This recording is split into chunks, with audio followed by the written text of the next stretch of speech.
Hi France, price Lord. எல்லாம் எப்படி இருக்கீங்க? நல்லா இருக்கீங்களா? ஓகே ஃப்ரான்ஸ், இன்னைக்கு ஆரோக்கியமான சட்டங்கள்ல 65வது சட்டம் பார்க்க போறோம் ஃப்ரான்ஸ். என்ன சட்டம்னா, நன்மை செய்து பாடுபட வேண்டும். ஓகே ஃப்ரான்ஸ், இன்னொரு டைம் சொல்றோம் ஃப்ரான்ஸ். நன்மை செய்து பாடுபட வேண்டும். அதாவது நம்ம நல்லது செஞ்சு நம்ம கஷ்டப்படணும், கஷ்டப்பட்டதை ஏற்றுக்கணும் அப்படின்னு சொல்லிட்டு இந்த சட்டம் இருக்குது ஃப்ரெண்ட்ஸ். ஓகே ஃப்ரெண்ட்ஸ், நம்ம எப்போது போல குட்டி பாட்டு பாட போகிறோம், ஒரு குட்டி வசனம் வாசிக்க போகிறோம், ஒரு குட்டி கருத்து பார்க்க போகிறோம் ஃப்ரெண்ட்ஸ். வாங்க ஃப்ரெண்ட்ஸ், நம்ம எல்லாம் சேர்ந்து போகலாம் வாங்க. போராட்டம் பாடுகள் நம் வாழ்வில் வந்தாலும் சோர்ந்திட தேவையில்லை. இந்த உலகத்தை ஜெயித்தவர் நம்மோடு இருக்கையில் ஜெயம் ஜெயம் ஜெயம் நமக்கே. போராட்டம் பாடுகள் நம் வாழ்வில் வந்தாலும் கலங்கிட தேவையில்லை.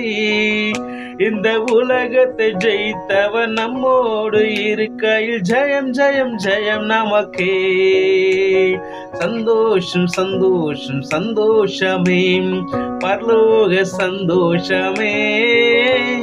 சந்தோஷம் சந்தோஷம் சந்தோஷமே, அவர் சமூகத்தில் சந்தோஷமே.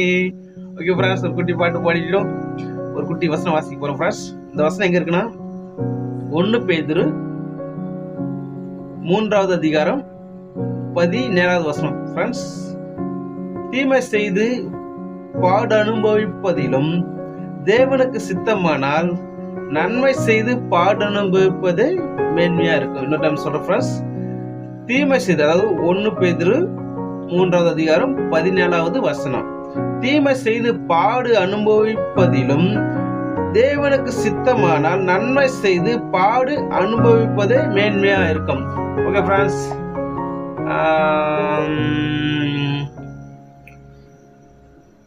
குட்டி வசனம் ஃப்ரெண்ட்ஸ். இந்த வசனோட கருத்துனா நமக்கு தெரியும் ஃப்ரெண்ட்ஸ். என்னன்னா, நம்ம தீமை செஞ்சுட்டு இப்போ பேதுருன்னு அதை தொடர்ந்து வாசினா அந்த அதிகாரத்தில் ஒன்று பேரில் பார்த்தீங்கன்னா, ஒருவன் திருடனாவது, கொலை பாதகனாவது, இப்படி தீமை செய்து பாடுபடுறது, அதாவது கஷ்டப்படுறது, துன்பத்தை அனுபவிப்பது அது வேஸ்ட்டு. நம்ம நன்மை செய்து பாடு அனுபவிப்பது தான், அதாவது நன்மை செய்து துன்பத்தை நம்ம அனுபவிக்கும் போது அதுதான் கடவுளுக்கு மேன்மையா இருக்கும், அதுதான் நம்ம நிரந்தரமானு சொல்லிட்டு பேதுரு இந்த வசனத்துல, இந்த அதிகாரத்துல இந்த 1 பேர் தொடர்ந்து வாசிக்கும் தெரியும் ஃப்ரெண்ட்ஸ். ஓகே ஃப்ரெண்ட்ஸ், இந்த வசன கருத்துனா நமக்கு தெரிஞ்ச மாதிரி, நம்ம தீமை செஞ்சுட்டு கெட்டது செஞ்சுட்டு நம்ம துன்பத்தை அனுபவித்து வேஸ்ட் ஃப்ரெண்ட்ஸ். நம்ம நன்மை செய்து நம்மளை துன்பப்படுத்தும் போது, நம்மளை காயப்படுத்தும் போது, நம்மளை வேதனைப்படுத்தும் போது, நம்ம மற்றும் நன்மை செய்து நம்மளை துக்கப்படுத்தும் போது நம்ம அதை குறித்து கவலைப்படுவோம் ஃப்ரெண்ட்ஸ். அதை குறித்து சந்தோஷப்படுங்க, ஹாப்பியாக இருங்க அப்படின்னு சொல்லிட்டு பேர் சொல்கிறார் ஃப்ரெண்ட்ஸ். ஓகே ஃப்ரெண்ட்ஸ், தான் குட்டி இந்த வசந்தத்துக்கு ஃப்ரெண்ட்ஸ் நான் ஒரு விஷயம், ஒரு தாட்ஸ் கூட ஷேர் பண்ண விரும்புகிறேன் ஃப்ரெண்ட்ஸ். ஓகே ஃப்ரெண்ட்ஸ், நிறைய பேர் என்ன பண்ணுறாங்க, போராட்டம், வாழ்க்கை என்பது போராட்டம். மனிதர்களா பிறந்த மனிதர்கள் மாத்திரம் உயிரினங்கள் எல்லாமே விசேஷமா மனிதர்களாவே வாழ்க்கை என்பது ஒரு போராட்டம் தான் ஃப்ரெண்ட்ஸ். அது இந்து சகோதரர்களாக இருக்கலாம், முஸ்லீம் சகோதரர்களாக இருக்கலாம், புத்திஸ்ட் இருக்கலாம், கிறிஸ்டின் சகோதரர்கள், யாருக்கு இருந்தாலும் வாழ்க்கை என்பது ஒரு போராட்டம். அதாவது பாடுகள் இருந்த ஒரு வாழ்க்கை, சந்தோஷம் துன்பம் ரெண்டுமே கலந்துருக்குது. அதில் அதிகமாக மனிதர்கள் ஒரு போராட்டம் தான். வாழ்க்கை என்பது ஒரு பெரிய போராட்டம். மனு குலத்தில் மக்கள் எல்லாமே வாழ்க்கை என்பது ஒரு போராட்டம் நிறைஞ்ச ஒரு வாழ்க்கை தான் ஃப்ரெண்ட்ஸ். அது படிக்கிற பிள்ளைகளுக்கு இருக்கலாம், வேலை செய்கிற சகோதரர்களுக்கு இருக்கலாம். அதுக்கப்புறம் ஒவ்வொரு காலகட்டத்தில் சின்ன வயசுல ஒரு போராட்டம், மாலை வயசுல மாம்ச இச்சையோட ஒரு போராட்டம், கல்யாணம் ஆகிட்டு குடும்பத்தோட ஒரு போராட்டம், அதுக்கப்புறம் வேலை ஸ்தலத்துல போராட்டம். வாழ்க்கை என்பது ஒரு போராட்டம் நிறைஞ்ச வாழ்க்கை தான் இந்த பூமியில ஃப்ரெண்ட்ஸ். அதை என்னன்னா, இந்த எல்லா மனிதருக்கும் போராட்டம் பாடு நிறைந்த ஒரு வாழ்க்கை தான் இந்த பூமியில. அப்படிதான் எல்லாரும் வாழறோம் ஃப்ரெண்ட்ஸ். இதுல என்ன நீங்க என்ன சொல்ல வரீங்க? எல்லாம் துன்பத்தை அனுபவிக்கிறோம், எல்லா கஷ்டத்தோட தான் இருக்கிறோம். எதான் சொல்ல வரீங்க, சொல்ல விரும்புறீங்க நீங்க கேட்கலாம் ஃப்ரெண்ட்ஸ். நான் அறிஞ்சு கொண்ட ஒரு உண்மை, என் வாழ்க்கையில நான் ஒரு 22 வருடங்களாக நான் அறிந்து கொண்ட உண்மை, நான் அனுபவிக்கிற உண்மை, அதுதான் கூட ஷேர் பண்ண விரும்புகிறேன். என்னன்னா ஃப்ரெண்ட்ஸ், அப்போ வாழ்க்கை போராட்டம் இருந்த வாழ்க்கை தான். அப்போ என்ன டிஃப்ரெண்ட்? பைபிளில் இருக்கும் கிறிஸ்தவர்கள் சொல்ல வரும்ல பைபிள். எனக்கு கிறிஸ்தவர் சொன்னால் பயமாக இருக்குது எனக்கு. அதனால் பைபிளில் புதிய ஏற்பாட்டில் பார்த்தீங்கன்னா ஒரு போராட்டம் இருக்குது, எல்லாருக்கும் ஒரு போராட்டம் இருக்குது. ஆனால் விசேஷமாக பைபிளில் புதிய ஏற்பாட்டில் பார்த்தோன்னா பவுல் சொல்கிறார். பவுல் எப்படி சொல்கிறாருன்னா 2 தீமோத்தேயு 4வது அதிகாரத்தில் பார்த்தீங்கன்னா நல்ல போராட்டத்தை போராட்டினேன். போராட்டம் அது நல்ல போராட்டம், அதுதான் சொல்ல விரும்புகிறேன் ஃப்ரெண்ட்ஸ். நல்ல போராட்டம். அப்போது ஒரு எக்ஸாம்பிள் சொன்னால் புரியும் ஃப்ரெண்ட்ஸ். எப்படின்னா வந்து பார்த்தீங்கன்னா ஒரு ஆஃபீஸ், கவர்மெண்ட் ஆஃபீஸில் ஒரு ரெண்டு கவர்மெண்ட் எம்ப்ளாயி இருக்கிறாங்கன்னு வச்சுக்கலாம் ஃப்ரெண்ட்ஸ். ஒரு எம்ப்ளாயி பார்த்தீங்கன்னா அவர் வேலை செய்யும்போது அநேகம் என்ன பண்ணுறாங்க, லஞ்சம் கொடுக்குறாங்க. வாங்க இது வச்சுங்க. அவன் ஏன்னா தேடி வரவங்களுக்கு இவர் என்ன பண்ணுறாரு, உதவி செய்கிறார், நன்மை செய்கிறாரு. ஒரு கவர்மெண்ட் ஆஃபீஸ்லேருந்து நன்மை செய்கிறார். அதனால் அவங்க என்ன பண்ணுறாங்க, சந்தோஷமாக பாராட்டி இப்போ வருத்தத்தோடு இல்லை சந்தோஷமாக கொடுத்துட்டு போகிறாங்க. வாங்க பிரதர் நீங்கள் வச்சிங்க, இந்த காசு வச்சிங்க, இது வச்சிங்க சொல்லிட்டு நிறைய லஞ்சம் கொடுக்குறாங்க. இவர் என்ன பண்ணுறாரு, இவர் என்ன சொல்கிறாரு, நான் வந்து யாரும் கட்டாயப்படுத்தலாம், நான் இந்த கட்டாயப்படுத்தி நான் வந்து லஞ்சம் வாங்கலை, அவங்களா கொடுக்குறாங்க, விருப்பப்பட்டு கொடுக்குறாங்க, நான் வாங்கிக்கிறேன், அதெல்லாம் தப்புன்னு சொல்லிட்டு என்ன பண்ணுறாரு, ஒரு ஊழியர் என்ன பண்ணுறாரு, ஒரு புரிதலுக்காக சொல்கிறேன் ஃப்ரெண்ட்ஸ், ஒரு ஊழியர் என்ன பண்ணுறாரு, நல்லா லஞ்சம் வாங்கி நல்லா என்ன பண்ணுறாரு, நிலங்களை வாங்கி போடுறாரு. அதுக்கப்புறம் பார்த்தீங்கன்னா நல்லா நல்லா மாடி வீடு கட்டிக்கிறாரு, ஒரு சொந்த கார் நல்லா வாங்கிக்கிறாரு, இவர் ஹாப்பியாக இருக்காரு. அதே ஆஃபீஸில் இன்னொரு ஊழியர் இருக்கிறாரு. அந்த ஊழியர் பார்த்தீங்கன்னா அவரு நன்மை செய்கிறாரு. ஆனால் யார் காசு கொடுத்தாலும் அது வாங்க மாட்டேங்கிறாரு. ஒரு எக்ஸாம்பிளுக்காக சொல்ற வாங்க மாட்டேங்கிறாரு. ஆனால் இவர் பார்த்தீங்கன்னா யார் காசு கொடுத்தாலும் இவர் வாங்குறது கிடையாது. லஞ்சம்லாம் இவர் விரும்பத்தில் லஞ்சம் வாங்கறதுல அதை விருப்பப்பட்டு கொடுத்தா கூட இவர் வாங்கறதில்ல. அப்புறம் இவர் பார்த்தா இவர் சாதாரண ஒரு சின்ன வீட்டில் இருக்கிறாரு, சின்ன வாங்கணும், சின்ன ஒரு சிம்பிளான ஒரு வாழ்க்கை தான். அப்போ இந்த பூமியில் எல்லாரும் பார்க்கும்போது நினைப்பாங்க, என்னடா 2 பேர் பார்க்கும்போது பூமியில் உலகத்தார் அதாவது எல்லா மக்கள் பார்க்கும்போது என்ன பண்ணுவாங்க, பாடுறா அவன் பாடுறா சூப்பராக வந்துட்டான், சொந்த கார் வாங்கிட்டான்டா, டேய் அடப்பா 3 அடுக்கு மாடி வீடு கட்டான்டா, அட்டடா இவன் பாடுறா, டேய் சூப்பரா ஒரு 10 ஏக்கர் இடம் வாங்கிட்டான்டா, கடவுள் இவன் கூட தான் இருக்கிறாரு, கடவுள இவனுக்கு கொடுத்தா இருக்கிறார், இவன் ஆசீர்வதிக்கிறார் இருப்பார். எப்படி உண்மையில மனுஷன் பரிபூர்ண ஆசீர்வாதம் பெறுவான்னு நீதிமொழியில வசனம் இருக்குது. இவர் சூப்பர்ப்பா, இவர் நீதாப்பா, கடவுள் கொடுக்குறாருப்பா, உலக எல்லா நேரத்திலும் கடவுள் இவர் கூட தான் கடவுள் இருக்கிறாரு. இவர் பார்த்தீங்கன்னா நேர்மையார், இன்னொரு ஊழியர் சக ஊழியர் பார்த்தீங்கன்னா இவர் நேர்மையா இருப்பார், உண்மையா இருப்பார், லஞ்சம்லாம் வாங்க மாட்டாரு, நேர்மையாக இருப்பார். இவர் பார்த்து சாதாரண வீட்டில் தான் இருப்பார், சாதாரண ஒரு வாழ்க்கை தான் வாழ்வார். ஆனால் உலகத்தை என்ன பண்ணுவாங்க, இவன் வேஸ்ட், இவன் சபைக்கு போட்டவன், இவன் கடவுளே இல்லை, என்ன பாரு இவன் கூட தான் வேலை செய்கிறான், இவன் எப்படி பிளஸ்ஸிங்காக இருக்கிறான், ஆசீர்வதிப்படுறான், கடவுள் பிள்ளைன்னு ஆசீர்வதிப்படுறான். இவன் பாரு ஒன்றுமே இல்லை, இவன் ஒன்றுமே வேஸ்ட்டு, பார்க்க தெரியாதம்மா, இவன் வேஸ்ட்டு அப்படி சொல்லிட்டு உலகத்தார் வந்து சொல்லுவாங்க ஃப்ரெண்ட்ஸ். உலகத்தார்னா இல்லை மக்கள் அப்படிதான் வந்து மக்கள் நியாயம் தீர்ப்பாங்க, அப்படிதான் மக்கள் வந்து சொல்லுவாங்க ஃப்ரெண்ட்ஸ். அதனால ஏன் தாசனா ஃப்ரெண்ட்ஸ், இது உலகத்தோட பார்வையில். ஆனால் கடவுள் பார்வை அப்படி கிடையாது. கடவுள் பார்க்கும்போது இது வந்து ஒரு நாள் வாழ்க்கை, அதாவது என்னன்னா ஒரு 80-90-100 வயசு வரையும் ஒரு வாழ்க்கை. ஆனால் இதுக்கு பின்பு தான் நிலையான வாழ்க்கை இருக்குது ஃப்ரெண்ட்ஸ். மேலே வானம் இருக்குது, ஆகாயம் இருக்குது, ஆகாயத்தில் நல்லா நட்சத்திரங்கள் இருக்குது, பரலோகத்துக்கு அதுக்கு மேலே பரலோகம் கடவுளுடைய ராஜ்யம் இருக்குது. இப்போ சொர்க்கம், வைகுண்டம், பரலோகம், அந்த ராஜ்யம் இருக்குது ஃப்ரெண்ட்ஸ்.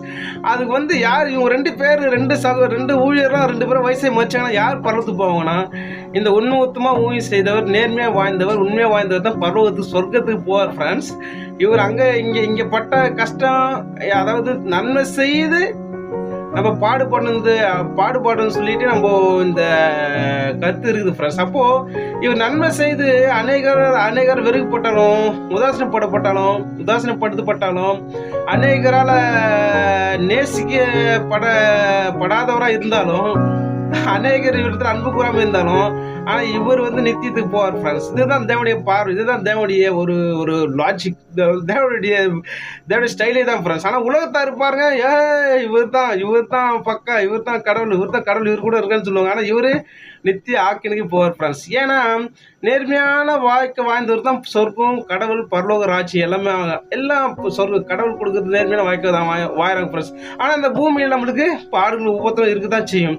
அதனால நம்ம தீமை செய்து, ஏன்னா ஒரு வீடியோ போட்டு தீமை செய்து பாடுபடுறது வேஸ்ட் ஃப்ரெண்ட்ஸ். தீமை செய்து, அதாவது இவர் கூட லஞ்சம் வாங்கிட்டு அதனால் கஷ்டப்படுறது வேஸ்ட் ஃப்ரெண்ட்ஸ். ஆனால் நம்ம நன்மை செய்து பாடுபடும் போது, நன்மை செய்து மற்றவர்களால் படும் போது, துன்பப்படுத்தப்படும் போது, அதுதான் ஃப்ரெண்ட்ஸ் பிளஸிங், அதுதான் நித்தியத்தை நம்ம கொண்டு போவோம் ஃப்ரெண்ட்ஸ். ஓகே ஃப்ரெண்ட்ஸ், அப்போது உலக பார்க்குற பார்வை வேறு, கடவுள் பார்க்குற பார்வை வேறு ஃப்ரெண்ட்ஸ். அப்போது உண்மையான ரீசன் என்னன்னா, இந்த இந்த உலகத்தில் வந்து நம்ம உண்மையாக தான் இருக்கணும் ஃப்ரெண்ட்ஸ், உண்மையாக தான் வாழணும், நேர்மையாக தான் வாழணும் ஃப்ரெண்ட்ஸ்.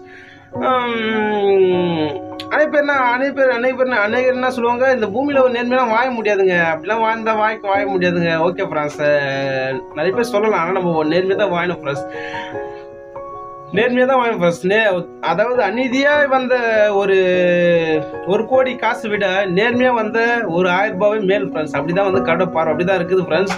அதனால் இதை ஏற்றுக்கொள்வர்கள், இந்த உபதேசத்தை ஏற்றுக்கொள்கிறவங்க, இந்த மாதிரி ஏற்றுக்கொள்கிறவங்கன்னா இதை மக்கள் எப்படி பார்ப்பாங்க, அவன் போய் தெரியாதவன், அவன் வேஸ்ட் அப்படின்னு சொல்லுவாங்க ஃப்ரெண்ட்ஸ். நல்லா நேர்மையாக ஊழியரை. ஆனால் இந்த கள்ள ஊழியர், நல்லா லஞ்சம் ஊழியரை உலகம் போட்டுரும் ஃப்ரெண்ட்ஸ். அப்போது தேவன் என்ன விரும்புகிறாங்க ஃப்ரெண்ட்ஸ், நம்ம வந்து உலகத்திற்காக நம்ம வாழக்கூடாது ஃப்ரெண்ட்ஸ். அதாவது ஏசப்படைய உபதேசம்லாம் பார்த்தீங்கன்னா, மண்ணாசை வெறுக்கணும், பெண்ணாசை வெறுக்கணும், பண ஆசை வெறுக்கணும், பெருமையை வெறுக்கணும், பொறாமையை வெறுக்கணும், இன்னும் லஞ்சமாக கூட லஞ்சத்தை வெறுக்கணும், இன்னும் சட்டத்திட்டங்களை போட்டு வரணும். நிறைய திருப்பி சொல்றேன், கோச்சி அதிக அப்படி சொன்னாதான் புரியும். அப்போ நிறைய சட்டத்திட்டங்கள் வந்து சொல்லியிருக்காரு, அதுதான் ஆரோக்கியமான சட்டங்கள். இப்போ 100 சட்டங்கள் போட்டுருக்கோம் ஃப்ரெண்ட்ஸ். அப்போ இது சட்டத்திட்டங்கள்லாம் சொல்றாரு. அப்போ இந்த சட்டத்தின்படி பார்த்தனா எல்லாம் என்ன சொல்லுவாங்க, பைத்தியக்காரன், போய் தெரியாதான், வேஸ்ட், லூஸ், மென்டல் அடி சொல்லிட்டு உலகத்தார் சொல்லுவாங்க, எல்லா மக்களும் அப்படி சொல்லுவாங்க ஃப்ரெண்ட்ஸ். ஆனால் கடவுளுடைய பார்வையில் வந்து இந்த பூமியில் நம்ம நேர்மையாக வாயில்னா நமக்கு இந்த பூமி குறித்து கிடைக்கும். பிசாசு என்ன பண்ணுறான், மத்திய 4 ஏசப்பா கூட்டின்னு போயிட்டு சகல மேன்மையும் சகல மகிமையும் பரலும், இந்த பூமியில் இருக்க சகல மகிமையும் காட்டி நீங்கள் என்னை பணிச்சிங்க, எல்லாம் உங்களுக்கு தரேன் அப்படின்னு சொல்லிட்டு பிசாசு சொல்கிறான் ஃப்ரெண்ட்ஸ். ஆனால் கடவுள் ஏசப்பா பார்த்தீங்கன்னா வார்த்தையை சொல்கிறேன் ஃப்ரெண்ட்ஸ். பார்த்து அப்புறம் நான் பின்னாடி சொல்கிறேன். நான் ஏசப்பா சொல்கிறாங்க மேற்கொள்கிறார் ஃப்ரெண்ட்ஸ். அப்போ வந்து என்னன்னா, நம்ம தேடிலாம் சோதனை வராது. சோதனை, அதாவது ஒருத்தர் நேர்மையாக இருந்தாலும் சோதனைக்காரனாகி பிசாசு வந்து அவன் ஆவிகள், அவனோட தூதர்லாம் வந்து போராடுவாங்க. ஆனால் நம்ம கண்ணுக்கு தெரியாது, நம்ம சிந்தனை போராடுவாங்க ஃப்ரெண்ட்ஸ். அப்போது சோதனை நேரம், எல்லாரும் சோதனை காலம். இந்த பூமியில் வந்து சோதனையே வராத ஆளே இல்லை.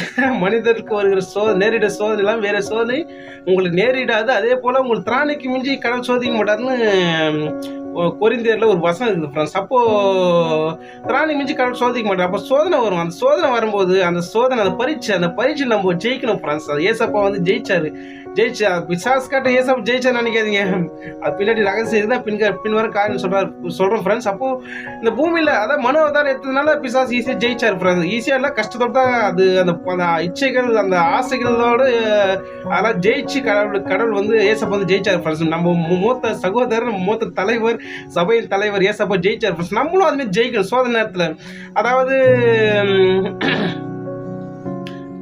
நார்மலாக இருந்தாலும் அப்போ ஒரு அதை சொல்ல மாதிரி பணம் யாரோ வந்து ஒரு கோடி கொடுக்குறாங்க, ஒரு அழகான பொண்ணு வந்து தப்பான கூப்பிட்றாங்க, இல்லை யாரோ ஒருத்தர் தாங்க வச்சுக்க, நீங்கள் ஒரு ஏக்கர் லேண்டை நீங்கள் உங்கள் பேரில் எழுதிங்க அப்படின்னு கொடுக்குறாரு.